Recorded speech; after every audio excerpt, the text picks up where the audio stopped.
Of thanks తోని close చేద్దామే.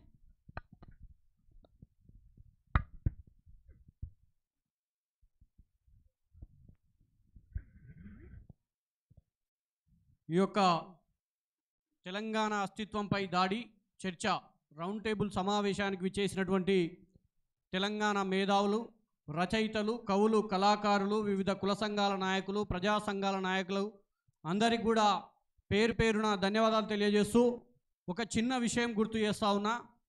ఇక్కడ మనమంతా చర్చించుకుంటున్న వాళ్ళం అందరూ కూడా పీజీలు, పిహెచ్డీలు చేసి తెలంగాణ ఉద్యమంలో పనిచేసి అస్తిత్వం, చరిత్ర, సంస్కృతి మీద గొప్ప త్యాగాన్ని, ఒక మక్కువను, ఆపేక్షను పెంచుకున్న వాళ్ళం. అందులో రేవంత్ రెడ్డి లేడు కాబట్టి తనకు అది ఉండదు. రెండో విషయం, మేధావులు ఎక్కడ లోపం జరిగిందంటే ఒక మూర్ఖుని గురించి మేధావులు చర్చించాల్సినటువంటి దౌర్భాగ్యం ఇలా తెలంగాణలో ఏర్పడ్డది. ఎందుకంటే తనకు చదువుకున్న డిగ్రీ లేదు, ఉద్యమం వల్ల వచ్చిన జ్ఞానము లేదు. ఈరోజు మనం ఎక్కడ భారతదేశంలో బాబాసాహెబ్ అంబేద్కర్ విగ్రహం పెట్టినా చేతిలో ఏముంటుంది? భారత రాజ్యాంగం ఉంటుంది. ఏంది? భారతదేశంలో సంవిధానం ఏ విధంగా ఉండాలనేటువంటి ఒక జ్ఞానానికి ప్రతీక.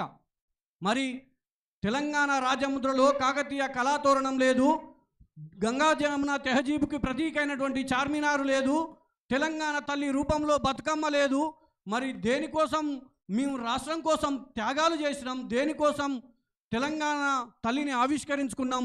మా అస్తిత్వం కనపడని తల్లిని నువ్వు మాయం చేసే కుట్ర చేస్తా ఉన్నావు అని చెప్పేసి భావిస్తూ ఈరోజు సమావేశానికి విచ్చేసినటువంటి పెద్దలు, గౌరవనీయులు, ఈ నిర్వాహకులు అక్క కల్వకుంట్ల కవితక్క గారికి, మరియు అదేవిధంగా ఎమ్మెల్సీ సురభి వాణిదేవి మేడం గారికి, అదేవిధంగా ఎమ్మెల్సీ దేశపతి శ్రీనివాస్ సార్ గారికి, అదేవిధంగా జూలూరి గౌరీశంకర్ సార్ గారికి, మాజీ బీసీ కమిషన్ సభ్యులు ఒకలాభరణం కృష్ణమోహన్ రావు సార్ గారికి, అదేవిధంగా టంకశాల అశోక్ గారికి, అదేవిధంగా జానకీదేవి మేడం గారికి, అదేవిధంగా కనకదుర్గ మేడం గారికి, అదేవిధంగా విచ్చేసిన ప్రతి ఒక్కరికి పేరు పేరున ధన్యవాదాలు తెలియజేస్తూ జై తెలంగాణ, జై జై తెలంగాణ, జై కవితక్క.